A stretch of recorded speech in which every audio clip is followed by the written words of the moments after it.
안녕하십니까. 신인균의 군사TV 디펜스 브리핑입니다. 오늘도 역시 아주 중요한 군사안보 무기 관련한 소식 간추려서 브리핑 해드리겠는데요. 첫 번째 소식인데 우리 한국군의 대단히 희소식입니다. 국방부가 북한의 갱도진지를 효과적으로 파괴할 수 있는 전술지대지 유도무기 일명 KT즘을 올해 말부터 양산하기로 결정했다는 소식입니다. 방위사업청이 11월 25일 서욱 국방부 장관과 주관으로 제131차 방위사업추진위원회를 열고 한국형 전술지대지 유도무기 즉 KT즘 200발을 양산하기로 했다고 밝혔습니다. 방사청은 올해 말부터 오는 2025년까지 3,200억 원의 예산을 투입해 총 200발의 KT즘을 양산한다는 방침인데요. 이번 결정으로 확인된 KT즘의 가격은 한 발에 16억 원 수준입니다. 180km급의 사거리와 1m급의 가공할 정밀도를 갖는 KT즘은 지연신관을 이용해 적의 지하시설물에 효과적으로 침투할 수 있으며 열압력 탄두로 표적을 확실하게 파괴할 수 있는 최강의 벙커버스터 미사일입니다.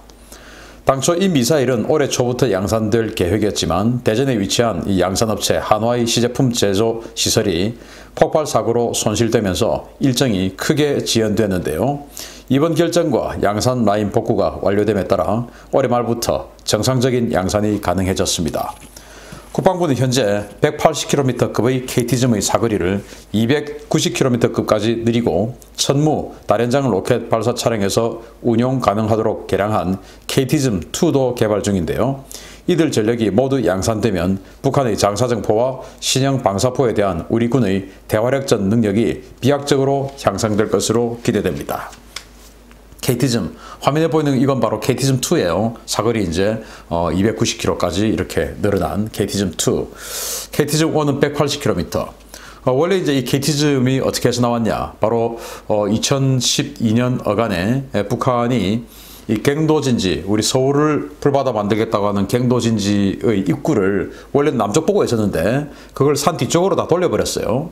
그래서 원래는 남쪽 보고, 여기가 남쪽이면 북쪽에서 동굴 문 열고 나와가지고 포를 꺼내가지고 쏘고 그리고 백해서 들어가고 문 닫고 이거였는데 이제 한국의 F-15K나 F-16 그리고 K9 자주포 이런 한국의 포병과 공군력이 워낙 막강해지니까 이거 이제 안 되겠다 해가지고 이 동굴을 뒷면으로 산이 이렇게 있으면 여기 남쪽, 여기 북쪽. 그러면 북쪽으로 동굴을 바꿔버렸습니다.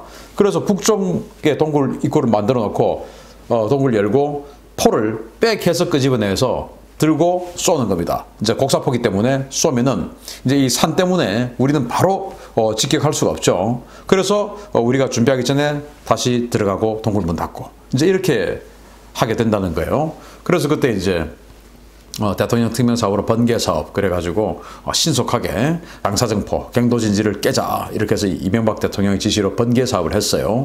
그때가 이제 연평도 포격 맞고 뭐 아주 이제 혼란스러울 때여서 2011년도에 이제 그렇게 됐는데 그렇게 해서 우여곡절 끝에 지금 만든 겁니다. 아마도 뭐 추측건데 누구든지 공식 확인을 하지 않지만 뭐 저 같은 사람이 판단하기로 미국의 에이테킴스를 모방했지 않은가라고 생각을 하고요. 메커니즘은 이런 그 발사 방식이나 이 비행 방식 이런 것들은 에이테킴스를 즉 MLRS에 장착되는 것이죠.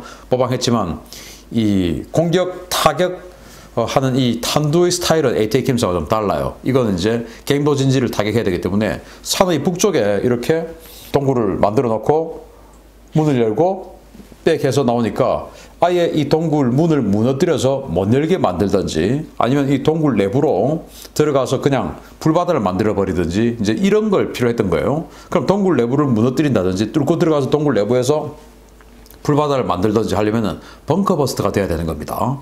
그래서 이제 이 지연신관 해서 벙커버스터 그리고 내부를 불바다로 만들기 위해서 탄두는 열압력 탄두 이렇게 해서 들어가서 완전히 순식간에 내부를 진공 상태로 만든 다음에 그냥 에어로졸 딱 해가지고 그냥 화염으로 그냥 폭파 그리고 불바다를 만들어 버리는 그런 방식으로 공격을 합니다.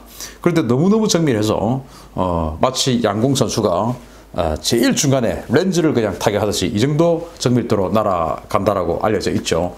두 번의 실험을 통해서 그게 입증이 되었습니다. 공개 실험을 통해서. 그래서 이 KT즘 그런데 이제 올해 초부터 양산하려고 했다가 대전에 있는 공장에 불이 나가지고 올해 초부터 양산을 못하고 결국은 이제 불과 한 달 후부터는 양산을 하게 되었습니다. 200발. 그런데 가격이 의외로 싸요. 16억 원. 그래서 굉장히 싼 가격. 이 16억 원 같으면 10여 년 전에 미국의 에이테킴스 가격보다 오히려 더 싸다라고 느껴지는 가격이죠. 그렇기 때문에 상당히 경쟁력 있는 가격이다. 그래서 이제 UAE가 이 천무 발사 차량을 활용해서 KT즘 사갔지 않습니까? UAE는 KT즘2예요. 그래서 아마 UAE 때문에 중동 지역에 KT즘 붐이 일어나지 않을까라고 희망도 가져봅니다. 아무튼 이 국산 무기 중에서 굉장히 잘 만든 무기 중에 하나가 아니냐라고 생각이 되고 200발이나 양산이 되고 이건 이제 KT즘1은 고정진지에서 쏩니다. 그래서 200발 전체를 뭐 진지를 다 만들어 놨지는 않았을 테고 일부는 이제 예유탄으로서 재장전하는 탄으로서 하고 진지는 몇 개 있는지 알 수 없지만 어쨌든 고정진지에서 북한의 장사정포 그리고 황해북도 신계리에 있는 신계기지에 있는 북한의 초대형 방사포 기지 이런 데를 이제 타격해서 서울불발달을 못 만들게 하는 이런 자산으로 활용될 건데 빨리 양산되어서 배치되었으면 좋겠습니다. 이렇게 기쁜 소식 알려드리고 다음 두 번째 소식으로는 북한 소식 들어가 보겠습니다. 제가 얼마 전에 보도해드렸던 북한 양강도 해산의 대규모 금괴 밀수 사건의 파장이 당초 알려진 것보다 훨씬 큰 것으로 보입니다. 해산에 북한의 실세 리병철이 나타났다는 소식입니다. 양강도 해산에서 이달 초에 무려 154kg, 시가 1,000억 원에 달하는 막대한 금괴가 일부 상인에 의해 빼돌려져 중국으로 헐값에 밀매되었다가 적발되었다는 소식 전해드렸었는데요. 이 사건 조사와 수습을 위해 북한의 최대 실력자 중 하나인 리병철이 해산에 나타났다고 데일리 NK가 11월 25일 보도했습니다. 매체는 이달 초 해산에서 발생한 밀수 사건으로 양강도 전체가 엄청난 혼란에 빠졌으며 이 혼란을 수습하기 위해 리병철 당 중앙군사위원회 부위원장이 현장에 급파됐다라고 전했습니다. 매체에 따르면 이번 사건은 단순한 밀수 사건 차원을 넘어 양강도의 보위국과 안전국, 국경경비대는 물론 그 윗선에 이르기까지 대단히 복잡하게 이해관계가 얽혀 있어서 보위성 차원에서 해결이 불가능한 상황이라고 하는데요. 이 때문에 리병철이 직접 사건 현장에 나타나 사건 수습을 진행 중이라고 전했습니다. 북한 노동당 중앙군사위는 이번 사건은 국가의 존망이 걸린 심각한 사안이다 라며 리병철 부위원장에게 전권을 주고 수습을 맡긴 것으로 전해졌는데요. 리병철은 현지 공안기관 책임자들과의 면담에서 양강도 주민 절반을 교화소로 보내도 혁명은 얼마든지 가능하다 라며 대대적인 숙청을 예고한 것으로 전해졌습니다. 이 같은 소식이 전해지자 양강도 주민들은 강력하게 반발하고 있는데요. 리병철이 과연 단순히 사건 수습을 위해 현장에 간 것인지 아니면 다른 사정이 있는 것인지 온갖 해석이 나오고 있습니다. 해산에서 지난 7월에 이어 또 이번에 엄청난 양의 무려 1,000만 달러어치의 금괴가 밀수됐습니다. 그게 이제 걸렸죠. 그것도 5번째 밀수 끝에 걸렸습니다. 이미 4번은 성공한 겁니다. 그래서 중국에 있는 상인에게 650만 달러에 팔았어요. 그러면 그 상인은 국제 시세보다 무려 350만 달러나 싼, 그러니까 국제 시세보다 35%나 싼 가격에 금을 산 거예요. 완전히 그냥 뭐 봉이 김선달 돈 넣고 돈 먹게 한 거죠. 그 중국 상인은. 그런데 이게 똑같은 지역에서 불과 7월에 또 500만 달러치 이상의 금괴 밀수가 걸렸었고 그로 인해서 파장이 어마어마했었는데 그 파장이 마무리되기도 전에 9월부터 다시 이 밀수를 했다라는 겁니다. 그러면 뭐 세상에 뭐 눈에 보이는 게 없는 놈들이란 말이 되겠죠. 그러니까 이제는 리병철이가 내려왔는데 리병철이가 누구냐? 지금 북한 조선인민군 원수 아닙니까? 사수도 아니고 원수입니다. 원수. 예. 그런 사람이 지금 내려와서 현장 지도를 하고 있는데 리병철은 지금 저는 지금 이 리병철이 김정은보다 더 힘이 셀 수 있다라고 생각하는 사람 중에 하나예요. 나중에 북한이 무너지고 나서 까보면 알겠지만은 저는 그렇게 생각하는 사람 중에 하나예요.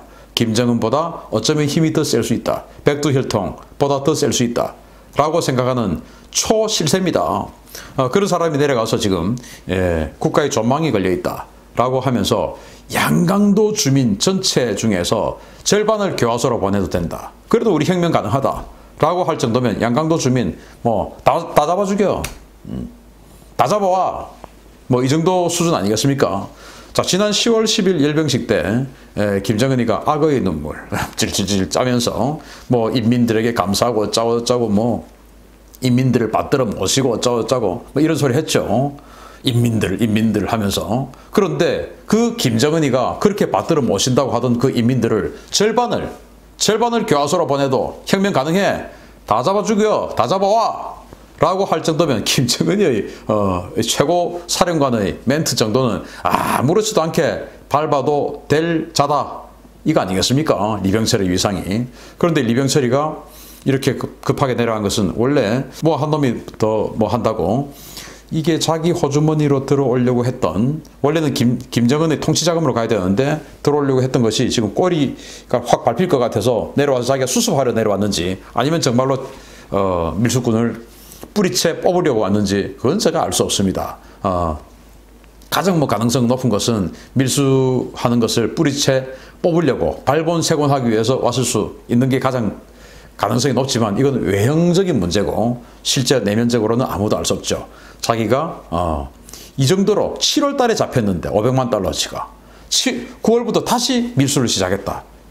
그러면은 뭐 중앙에 뭐 정말 어마어마한 뒷줄이 있지 않고서야 이런 일을 하겠습니까? 그 어마어마한 뒷줄이 리병철 본인일 수도 있다라고 생각합니다. 그래서 제 방송 아마 김정은이가 매일 보진 않겠지만 자기 관련한 소식 나오면 좀 볼 수 있습니다. 김정은, 리병철이가 그거 가져갔을 수 있으니까 뒷조사 한번 해보세요.